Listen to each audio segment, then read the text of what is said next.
जमीन पर जंग होने की वजह से जमीन पूरी तरह तबाह हो गई थी। इसलिए कुछ लोगों को चांद पर भेजा गया ताकि वहाँ पर जाकर वो लोग बाकी के इंसानों के लिए कॉलोनीज बना सके। और जब ये सारा काम हो गया, जिसके बाद इंसान जमीन को छोड़कर चांद पर जाकर रहने लगे। लेकिन चांद पर रहना इतना आसान नहीं था, क्योंकि वहाँ पर मेटियोर का तूफान आया करता था। तो इसीलिए इन्हें ये सारे फैसले बदलने पड़े। जिसके बाद इंसान ने चांद पर माइनिंग करना शुरू किया ताकि वो चांद पर जिंदगी गुजारने के आसान हल ढूंढ सके। तो बहुत से लोगों को माइनिंग के लिए रखा गया, जिन्हें माइनर्स कहा गया। और साथ ही ये असूल भी बनाया गया कि ये माइनर अपनी फैमिली के साथ ही चांद पर रहेंगे। अब हमें माइनर्स के बच्चे दिखाए जाते हैं जो कि इसी जगह यानी कि चांद पर पैदा हुए थे। वो सभी मिलकर स्पेस रोवर यानी कि जो गाड़ी चांद पर चल सकती थी उसे चुराने की कोशिश कर रहे थे। तभी वहाँ पर कोई आता है, जिससे डरकर सभी छुप गए थे। इन्हीं में एक बच्चा जिसका नाम कैलिब होता है, उसके हाथ में एक कैप्सूल था। उसके डैड भी एक माइनर थे जो कि काम करने के दौरान मारे गए। कैलिब को 3 दिन बाद ओमेगा पर भेजने का फैसला किया जाता है, जहाँ पर उसे किसी दूसरी फैमिली को गोद दे दिया जाएगा, जहाँ पर जिंदगी हर तरह से खुशहाल है। लोग बहुत मजे से जिंदगी गुजारते हैं। यहीं पर हमें ये बताया जाता है कि चांद पर से ओमेगा पर जाने के लिए तकरीबन 75 साल लगते हैं, जिसके दौरान सफर करने वाला इंसान क्रायो स्लीप एक चैम्बर में रहता है, जिससे उस इंसान की उम्र नहीं बढ़ती। जब वो चांद से ओमेगा पर पहुंचता है तो वो उतने ही साल का होता है। कैलिब इस बात को जानता था, उसे ओमेगा तक जाने में 75 साल लगेंगे। लेकिन कैलिब यहाँ से नहीं जाना चाहता था। वो जानता था कि फिर वो कभी अपने दोस्तों से नहीं मिल पाएगा। उसे एक लेडी बताती है कि अगले दिन मेटियोर का तूफान शुरू होने वाला है, जिसके बाद तुम्हें ओमेगा के लिए रवाना होना होगा। कैलिब को अपने डैड की बहुत याद आ रही थी। वो याद करता है कि कैसे वो बहुत ऊंचाई पर जाकर यहाँ के बेस में अपने डैड के साथ जाकर बैठा करता था। उसे याद आता है कि उसके डैड ने उसे बताया था कि चांद के उस पार कोई खतरनाक चीज आकर टकराई, जिससे वहाँ पर एक क्रेटर, एक गड्ढा बन गया। तुम एक बार उस जगह जाकर लाजमी देखना। मगर चांद के उस पार किसी भी इंसान को जाना मना था। और जिस कैप्सूल को हमने कैलिब के हाथ में देखा, वो एक गार्ड ने उसे दिया था, जो उसे उसके डैड की राख में से मिला था। तभी जब कैलिब बैठा ये सब सोच रहा था तो उसके पास उसके 3 दोस्त आते हैं, जो उसके जाने की वजह से बहुत दुखी थे। इनमें से एक दोस्त जिसका नाम डेलन होता है, वो कैलिब के डैड की आखिरी ख्वाहिश को जानता था, जो क्रेटर के पास जाने की थी। डेलन कहता है क्यों ना तुम्हारे जाने से पहले हम उस क्रेटर को देख कर आए, इस तरह तुम्हारी डैड की आखिरी ख्वाहिश भी पूरी हो जाएगी। लेकिन ये सब कुछ इतना आसान नहीं था। इन्हें वहाँ पर जाने के लिए जिन जिन चीजों की जरूरत होती है, ये उन चीजों को इकट्ठा करते हैं। अब इन्हें यहाँ से बाहर जाने के लिए कोड की जरूरत थी। डेलन बताता है कि यहाँ पर एक लड़की है जिसका नाम एडिसन है।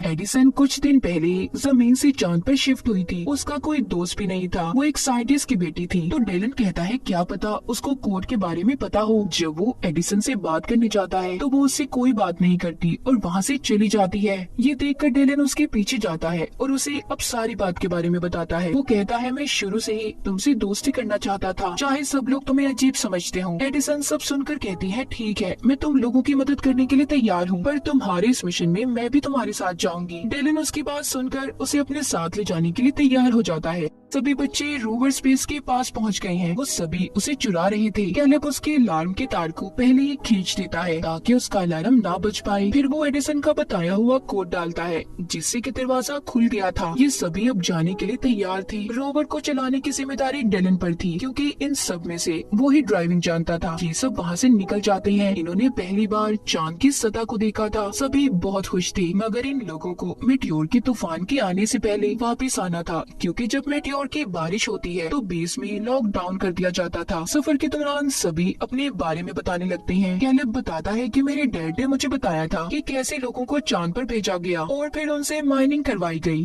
मगर चांद पर रहकर माइनिंग करने के काम को कोई भी इंसान लगातार नहीं कर पाता। जैसा कि अगर वो इंसान काम के दौरान मर जाए तो उसके बेटे या फिर उसकी फैमिली के किसी भी इंसान को उस काम को पूरा करना होगा। बस इसके लिए शर्त ये होती है कि उस इंसान के बेटे की उम्र 18 साल होनी चाहिए। अगर वो इससे कम उम्र का होगा तो ऐसे ही उसे किसी दूसरी फैमिली को गोद दे दिया जाएगा, जो ओमेगा प्लेनेट पर रहते होंगे। जिन्होंने चांद पर भेजा था वो तो हंसी खुशी अपनी जिंदगी ओमेगा पर जाकर गुजारने लगे। एडिसन कहती है तो क्या हुआ, एक माइनिंग करने का ही तो काम दिया गया था जो सिर्फ 20 साल तक करना है। एडिसन एक साइंटिस्ट की बेटी थी तो उसे असल बात के बारे में नहीं पता था। यहाँ पर डेलन उसे सारी बात समझाता है कि अगर माइनिंग करता हुआ इंसान मर जाए तो उसके बेटे को बाकी के साल पूरे करने होते हैं। ये सुनकर एडिसन थोड़ा हैरान थी। अब आगे का रास्ता इन्हें पैदल चलकर तय करना था। सभी अपने अपने स्पेस सूट पहन लेते हैं। एडिसन का सूट इन सब में थोड़ा अलग था और अच्छा भी। खैर ये बाहर आते हैं जहाँ पर ग्रेविटेशनल फोर्स ना होने की वजह से सभी बहुत ऊंची छलांगे लगा रहे थे। सभी यहाँ पर खेलने लगते हैं। एडिसन की नजर जब जमीन प्लेनेट पर पड़ती है तो थोड़ा उदास हो जाती है और जमीन पर अपने गुजरे पलों को याद करने लगी थी। जब एडिसन वापस आती है तो देखती है कैलेब, डेलन सभी एक ऑक्सीजन गैस के कंटेनर की मदद से स्पेस में ऊंचाई तक जा रहे थे।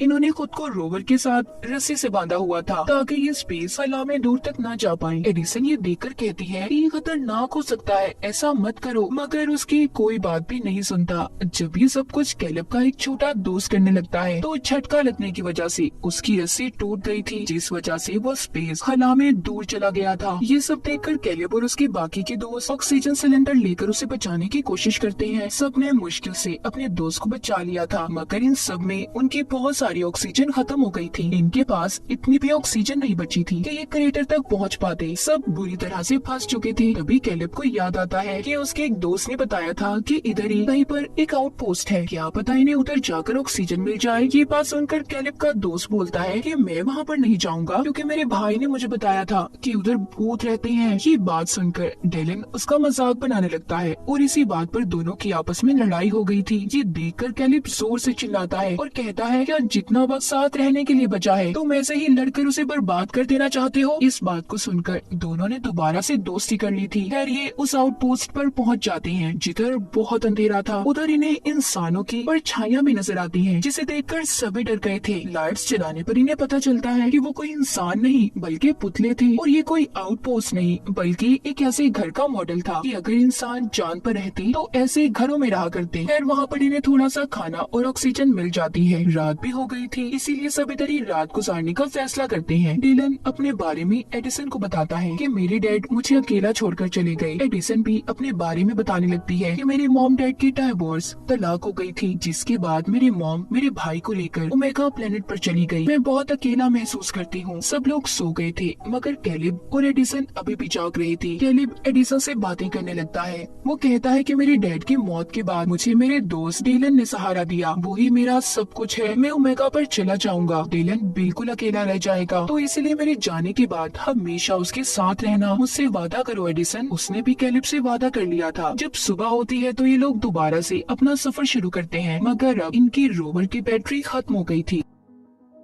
इनके पास ऑक्सीजन की भी कमी थी, तो इन्होंने मेटियोर के तूफान से पहले क्रेटर तक पहुंचना था। ये सब परेशान हो जाते हैं, इसीलिए एडिसन ने सिक्योरिटी अलार्म को बजा दिया था ताकि मेटियोर की बारिश होने से पहले गार्ड्स आकर इन्हें बचा ले। ये सब अब जल्दी से क्रेटर उस गड्ढे तक पहुंच जाते हैं जो दिखने में बहुत बड़ा था। ये सीढ़ियाँ उतरकर एक अजीब सी जगह पर आ गई थी, जहाँ की दीवार पर एडिसन को एक बटन नजर आता है, जिसको जैसे ही वो दबाती है वहाँ की सारी जगह ऐसे बदल गई थी कि जैसे ही लोग जमीन पर हो। ये सब कुछ असल नहीं था, मगर फिर भी इन्हें सब पसंद आता है। कैलेब यहाँ पर जब एक पत्थर हटाकर देखता है तो उसके नीचे उसे अपने मॉम डैड की राख और उनकी तस्वीर मिलती है। कैलेब ने उस तस्वीर में अपनी मॉम को पहली बार देखा था। वो इस बात को समझ जाता है कि उसके डैड आखिर क्यों चाहते थे कि वो यहाँ पर आए। वो बहुत दुखी था।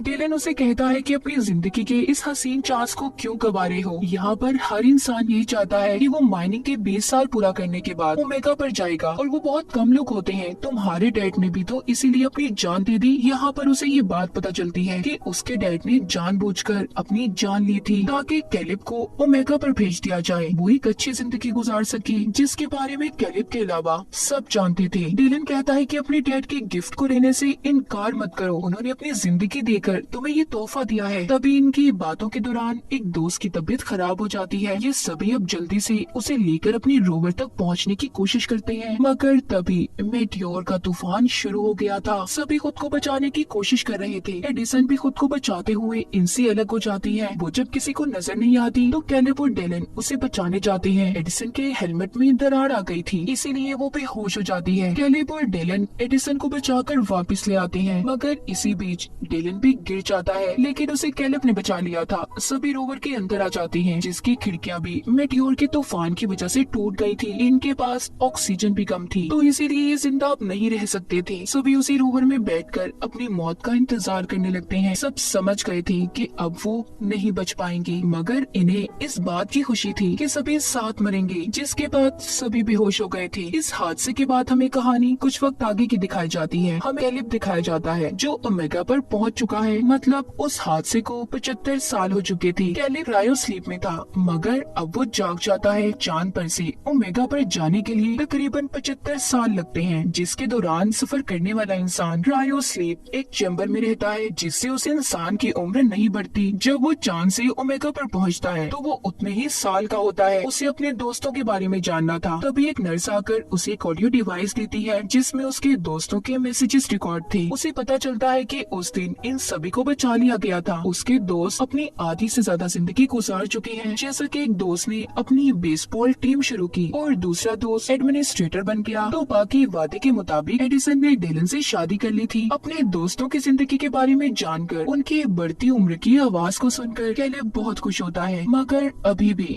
उसे इस बात का दुख था कि वो अपने दोस्तों के साथ अपनी जिंदगी नहीं गुजार सका। ओमेगा प्लेनेट पर एक फैमिली ने कैलिब को गोद ले लिया था। वो इस माहौल में घुल मिल जाता है। वो यहाँ पर एडिसन के भाई को भी ढूंढता है, जिसके बारे में एडिसन ने बताया था कि वो उसकी मॉम के साथ ओमेगा पर रहता है। कैलिब एडिसन के भाई को उसकी बहन के अच्छे कामों के बारे में बताता है, जिसने चांद पर माइनिंग जैसे असूलों के खिलाफ काम करके उन्हें खत्म करवा दिया था। और इसी के साथ इस फिल्म की कहानी भी यहीं पर खत्म हो जाती है।